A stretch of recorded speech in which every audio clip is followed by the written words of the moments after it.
Hello friends, आप सभी को स्वागत है आज की क्लास में।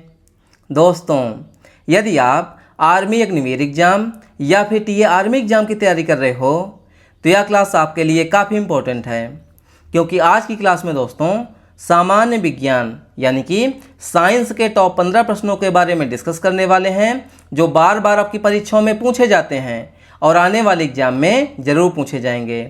इसलिए क्लास को पूरा देखिएगा। चलिए हम लोग पहले प्रश्न की शुरुआत करते हैं। पहला प्रश्न दिया गया है, किसी वस्तु का जड़त्व सीधे किससे संबंधित होता है? बताइए, जड़त्व का संबंध दोस्तों किससे है? द्रव्यमान से है, वेग से है, संवेग से, या फिर दोस्तों त्वरण से? तो हमारे इस प्रश्न का बिल्कुल सही जवाब हो जाएगा दोस्तों द्रव्यमान, यानी कि ऑप्शन नंबर ए हमारे इस प्रश्न का बिल्कुल सही जवाब हो जाएगा।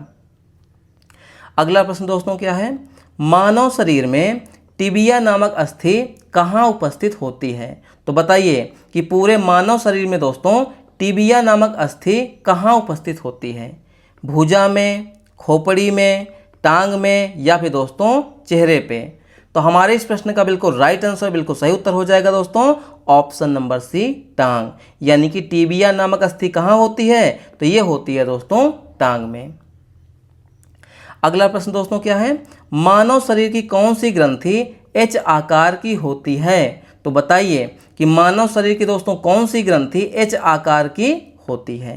थायराइड ग्रंथि, जिसको हम लोग आउटो ग्रंथि भी कहते हैं, पीयूष ग्रंथि, अधिवृक्क ग्रंथि, या फिर दोस्तों अग्नाशय? तो हमारे इस प्रश्न का बिल्कुल राइट आंसर, बिल्कुल सही उत्तर हो जाएगा दोस्तों थायराइड ग्रंथि। क्या हो जाएगी दोस्तों? थायराइड ग्रंथि। यानी कि एच आकार की ग्रंथि कौन सी हो जाएगी? थायराइड ग्रंथि। ऑप्शन नंबर ए हमारे इस प्रश्न का बिल्कुल सही जवाब हो गया। अगला प्रश्न दोस्तों क्या है, यदि कोई पिंड समान समय अंतराल में समान दूरी तय करता है तो उसका त्वरण क्या होगा? यानी कहा जा रही कोई पिंड है और समान समय में दोस्तों समय अंतराल में समान दूरी तय कर रहा है, तो उसका त्वरण क्या हो जाएगा? धनात्मक होगा, ऋणात्मक होगा, शून्य होगा, या फिर दोस्तों परिवर्तनीय होगा? तो हमारे इस प्रश्न का बिल्कुल राइट आंसर, बिल्कुल सही उत्तर हो जाएगा, ये हो जाएगा दोस्तों शून्य, यानी कि ऑप्शन नंबर सी हो जाएगा। अगला प्रश्न दोस्तों क्या है, खतरे के संकेत सदैव लाल रंग के होते हैं क्योंकि उनका कम होता है? यानी इस सवाल में इस प्रश्न में हमें यह बताना है कि जो खतरे का दोस्तों रंग होता है लाल रंग क्यों किया जाता है, उसका क्या कम होता है? तरंग दैर्ध्य, प्रकीर्णन, आवृत्ति, या फिर दोस्तों वेग? तो हमारे इस प्रश्न का बिल्कुल राइट आंसर, बिल्कुल सही उत्तर हो जाएगा दोस्तों ऑप्शन नंबर बी, प्रकीर्णन। यानी कि यहाँ पे ध्यान देने वाली बात यह है दोस्तों कि लाल रंग का, ध्यान दीजिएगा, लाल रंग का जो प्रकीर्णन है दोस्तों यह क्या होता है? कम होता है। क्या होता है? कम होता है। अच्छा, इसका ज़्यादा क्या होता है? तो ज़्यादा होता है दोस्तों तरंग दैर्ध्य। क्या होता है दोस्तों? लाल रंग का दोस्तों क्या ज़्यादा होता है? तो ये हो जाएगा दोस्तों तरंग दैर्ध्य। तो हमारे इस प्रश्न का बिल्कुल राइट आंसर, बिल्कुल सही उत्तर हो जाएगा प्रकीर्णन। यानी कि लाल रंग का दोस्तों क्या कम होता है? प्रकीर्णन कम होता है। अगला प्रश्न दोस्तों क्या है, श्वसन एक अभिक्रिया है क्योंकि इस प्रक्रिया के दौरान ऊर्जा मुक्त होती है? यानी श्वसन दोस्तों कैसी अभिक्रिया है वही हमें यहाँ पे बताना है। देखिए, ऊष्माक्षेपी अभिक्रिया, ऊष्माशोषी अभिक्रिया, अपचयन अभिक्रिया, या फिर दोस्तों संयोजन अभिक्रिया? तो हमारे इस प्रश्न का बिल्कुल राइट आंसर, बिल्कुल सही उत्तर हो जाएगा दोस्तों ऑप्शन नंबर ए, ऊष्माक्षेपी अभिक्रिया। यानी श्वसन क्या है दोस्तों? तो यह है ऊष्माक्षेपी अभिक्रिया। अगला प्रश्न दोस्तों क्या है, डीएनए और प्रोटीन मिलकर किस कोशिकीय संरचना का निर्माण करते हैं? यानी कि डीएनए और प्रोटीन मिलकर क्या बनाते हैं? राइबोसोम, माइटोकॉन्ड्रिया, गुणसूत्र, या फिर दोस्तों कोशिका भित्ति? तो हमारे इस प्रश्न का बिल्कुल राइट आंसर, बिल्कुल सही उत्तर हो जाएगा, ये हो जाएगा दोस्तों क्रोमोजोम, यानी कि गुणसूत्र। डीएनए और प्रोटीन से मिलकर क्या बनता है? तो ये बनता है क्रोमोसोम, जिसको हम लोग क्या कहते हैं? गुणसूत्र। तो ऑप्शन नंबर सी हमारे इस प्रश्न का बिल्कुल सही जवाब हो गया।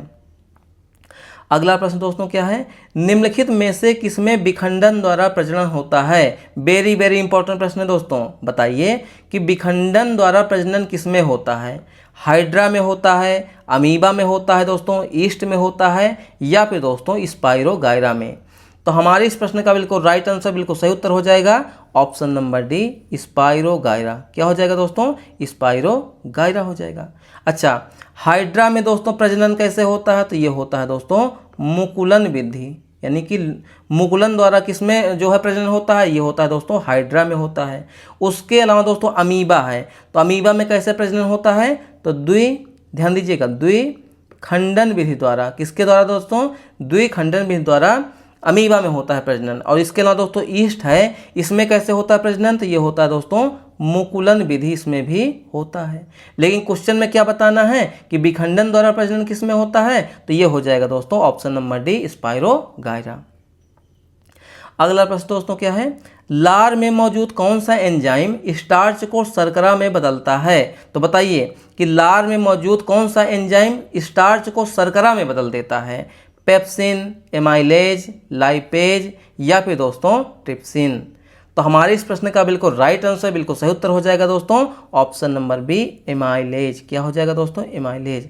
अच्छा, एमाइलेज को दोस्तों और क्या कहते हैं? तो इसको कहते हैं दोस्तों टाइलिन। क्या कहते हैं? एमाइलेज का अलग नाम कौन सा हो जाएगा? दूसरा नाम कौन सा है? तो टाइलिन हो जाएगा। तो ऑप्शन नंबर कौन सा? ऑप्शन नंबर बी हमारे इस प्रश्न का बिल्कुल राइट आंसर, बिल्कुल सही उत्तर हो जाएगा। जो यहाँ पे दोस्तों पेप्सिन दिया गया है ना, ये प्रोटीन को पचाता है। प्रोटीन को पचाने वाला एंजाइम कौन सा है? पेप्सिन है। ठीक है। अच्छा, लाइपेज क्या करता है? तो ये वसा को तोड़ता है। क्या करता है? फैट को, यानी वसा को तोड़ता है। ट्रिप्सिन क्या करता है दोस्तों? तो ये प्रोटीन को पचाता है। तो ऑप्शन नंबर बी हमारे इस प्रश्न का बिल्कुल सही जवाब हो गया। अगला प्रश्न दोस्तों क्या है? पाचन तंत्र के किस अंग में भोजन का पूर्ण अवशोषण होता है? कहने का मतलब दोस्तों हमारे शरीर में भोजन पूरी तरीके से किस अंग में पचता है? अमाशय में, छोटी आंत में, बड़ी आंत में या फिर दोस्तों लीवर यानी कि यकृत में। तो यानी कि खाने का पूर्ण रूप से दोस्तों अवशोषण, यानी खाना पूरी तरीके से किस में पचता है? तो ये पचता है दोस्तों छोटी आंत में। किस में पचता है? छोटी आंत में। ऑप्शन नंबर बी हमारे इस प्रश्न का बिल्कुल सही जवाब हो जाएगा। अगला प्रश्न दोस्तों क्या है?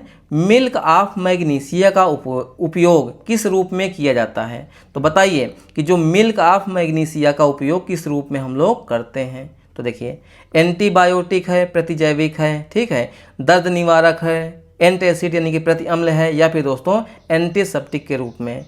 तो हमारे इस प्रश्न का बिल्कुल राइट आंसर, बिल्कुल सही उत्तर हो जाएगा। ये हो जाएगा दोस्तों एंटासिड यानी कि प्रति अम्ल। यानी मिल्क ऑफ मैग्नीशिया का दोस्तों उपयोग हम लोग किस रूप में करते हैं? प्रति अम्ल यानी कि एसिड के रूप में करते हैं। अगला प्रश्न दोस्तों क्या है? दो वस्तुओं के बीच गुरुत्वाकर्षण बल किस पर निर्भर करता है? बताइए कि दो वस्तुओं के बीच दोस्तों जो गुरुत्वाकर्षण बल है किस पर निर्भर करता है? वस्तुओं के तापमान पर, वस्तुओं के आयतन पर, वस्तुओं के द्रव्यमान पर या फिर वस्तुओं के क्षेत्रफल पर। तो तापमान की बात तो यहाँ पे होगी नहीं, आयतन की बात तो होगी नहीं, क्षेत्रफल की बात तो यहाँ होगी नहीं, तो किसकी होगी? ये होगी दोस्तों वस्तु के द्रव्यमान पर। यानी कि दो वस्तुओं के बीच दोस्तों गुरुत्वाकर्षण बल किस पर निर्भर करता है? तो वस्तुओं के द्रव्यमान पर। ऑप्शन नंबर सी हमारे इस प्रश्न का बिल्कुल सही जवाब हो गया। अगला प्रश्न दोस्तों क्या है? सोडा वाटर और शीतल पेयजल में कौन सा अम्ल पाया जाता है? यानी कि सोडा वाटर और दोस्तों जो ठंडे पेयजल होते हैं उसमें कौन सा अम्ल होता है? सल्फ्यूरिक अम्ल होता है, कार्बोनिक अम्ल होता है, नाइट्रिक अम्ल होता है या फिर दोस्तों हाइड्रोक्लोरिक अम्ल होता है? तो हमारे इस प्रश्न का बिल्कुल राइट आंसर, बिल्कुल सही उत्तर हो जाएगा दोस्तों, ये हो जाएगा ऑप्शन नंबर बी, कार्बोनिक अम्ल। क्या होता है दोस्तों? कार्बोनिक अम्ल होता है। अच्छा, बात यहाँ पे सल्फ्यूरिक अम्ल की हो रही है, तो इसको हम लोग लिखते हैं H2SO4, यानी कि सल्फ्यूरिक अम्ल का फार्मूला क्या होता है? H2SO4। और इसी को दोस्तों क्या कहते हैं? अम्लराज कहते हैं। क्या कहते हैं दोस्तों? अम्लराज, यानी कि अम्लों का राजा कहते हैं। अच्छा, यहाँ पे दोस्तों कार्बोनिक अम्ल की बात हुई है, तो इसका फार्मूला होता है H2CO3। क्या, एक सेकेंड, H2CO3 होता है। उसके अलावा दोस्तों यहाँ पे नाइट्रिक अम्ल है, तो इसका फार्मूला क्या होता है दोस्तों? HNO3। क्या होता है? HNO3। और इसका प्रयोग हम लोग कहाँ पे करते हैं उपयोग? तो इसका उपयोग करते हैं नाइट्रिक अम्ल का उर्वरक और विस्फोटक बनाने में। हाइड्रोक्लोरिक अम्ल का प्रयोग हम लोग कहाँ पे हाइड्रोक्लोरिक अम्ल का हमारा फार्मूला क्या हो जाएगा? तो ये हो जाएगा दोस्तों HCl। क्या हो जाएगा? HCl। तो ऑप्शन नंबर बी हमारे इस प्रश्न का बिल्कुल सही जवाब हो गया। अगला प्रश्न दोस्तों क्या है, निम्नलिखित में से कौन सा पोरीफोरा संघ का उदाहरण है। यानी कि निम्न में से दोस्तों पोरीफोरा संघ का उदाहरण कौन सा हो जाएगा, हाइड्रा हो जाएगा, अमीबा हो जाएगा, टीनिया हो जाएगा, या फिर दोस्तों साइकान हो जाएगा। तो हमारे इस प्रश्न का बिल्कुल राइट आंसर, बिल्कुल सही उत्तर हो जाएगा दोस्तों, ये हो जाएगा ऑप्शन नंबर डी, साइकान। क्या हो जाएगा दोस्तों, साइकान। अच्छा, हाइड्रा किससे संबंधित है दोस्तों, तो ये है सीलेंट्रेटा से। किससे, सीलेंट्रेटा संघ से संबंधित है। कौन, तो ये हो जाएगा दोस्तों हाइड्रा। अच्छा, अमीबा किससे संबंधित है, तो ये है दोस्तों प्रोटोजोआ से। किससे, प्रोटोजोआ से संबंधित है ये अमीबा। अमीबा और हाइड्रा और अमीबा क्या है, इंपॉर्टेंट है। बाकी इस प्रश्न का हमारा राइट आंसर क्या हो जाएगा, साइकान। साइकान किससे संबंधित है, पोरीफोरा से। अगला प्रश्न दोस्तों क्या है, दही जमाने में निम्नलिखित में से कौन मदद करता है। मतलब कि दही जमने में दोस्तों निम्न में से कौन मदद करता है, जीवाणु, विषाणु, कवक, या फिर दोस्तों शैवाल। तो हमारे इस प्रश्न का बिल्कुल राइट आंसर, बिल्कुल सही उत्तर हो जाएगा, ये हो जाएगा दोस्तों जीवाणु। क्या हो जाएगा, जीवाणु, यानी कि ऑप्शन नंबर ए। अच्छा, कौन सा यहाँ पे दोस्तों जीवाणु मदद करता है, तो ये करता है लैक्टो। ध्यान दीजिएगा, लैक्टोबैसिलस। क्या होता है दोस्तों, लैक्टोबैसिलस। यह जीवाणु है दोस्तों जो दही को जमाने में मदद करता है। तो ऑप्शन नंबर ए हमारे इस प्रश्न का बिल्कुल सही जवाब हो गया। तो दोस्तों ये रहा आज के हमारे मोस्ट इंपॉर्टेंट क्वेश्चन। क्लास आपको कैसी लगी अपना फीडबैक दीजिएगा। यदि आप लोग चैनल पर पहली बार आए हैं तो प्लीज़ चैनल को सब्सक्राइब कीजिए, लाइक कीजिए और शेयर कीजिए। देखिए दोस्तों, यदि आप लोग आर्मी अग्निवीर के किसी भी ट्रेड की तैयारी कर रहे हैं या फिर टीए आर्मी की तैयारी कर रहे हैं तो तुरंत चैनल को सब्सक्राइब कीजिए, क्योंकि इस चैनल पर आपको मैथ बिल्कुल बेसिक से और शॉर्ट ट्रिक के साथ ऐसे हम लोग सॉल्व करते हैं। पूरे कॉन्सेप्ट के साथ एक एक स्टेप को हमने यहाँ पे समझाया है। जितनी भी पुरानी क्लास है आप जाकर देखिए मैथ की, सारे स्टेप को मैंने यहाँ पे मतलब बताया है, समझाया है, ठीक है। उसके अलावा रीजनिंग के प्रैक्टिस सेट चल रहे हैं जिसमें इंपॉर्टेंट क्वेश्चन की प्रैक्टिस हम लोग करते हैं। जीके के बेहतरीन क्लास चल ही रही है। उसके अलावा साइंस के इंपॉर्टेंट क्वेश्चन की प्रैक्टिस हम लोग कर ही रहे हैं। मतलब पहली बार में ही आपका सिलेक्शन यहाँ पे होने वाला है। यदि आप लोग दोस्तों आर्मी अग्निवीर में तैयारी मतलब कि सिलेक्ट हो जाते हैं तो आप लोग क्या करिएगा, 50% आपको रिजर्वेशन किस में मिलेगा, तो पैरामिलिट्री फोर्सेस में, यानी कि अर्धसैनिक बल में। आप चाहें तो बीएसएफ में जा सकते हैं, सीआरपीएफ में, सीआईएसएफ में, और उसके अलावा दोस्तों अन्य सारे प्लेटफॉर्म, असम राइफल है, बिल्कुल आर्मी जैसी वर्दी होती है,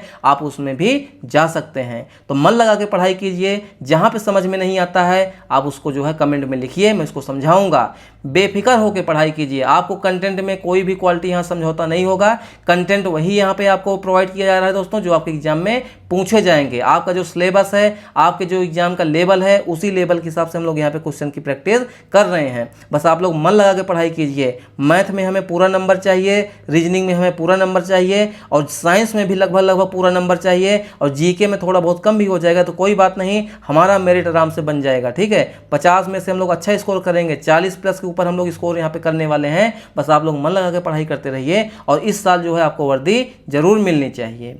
चलिए मिलते हैं नेक्स्ट क्लास में दोस्तों, तब तक के लिए जय हिंद, वंदे मातरम।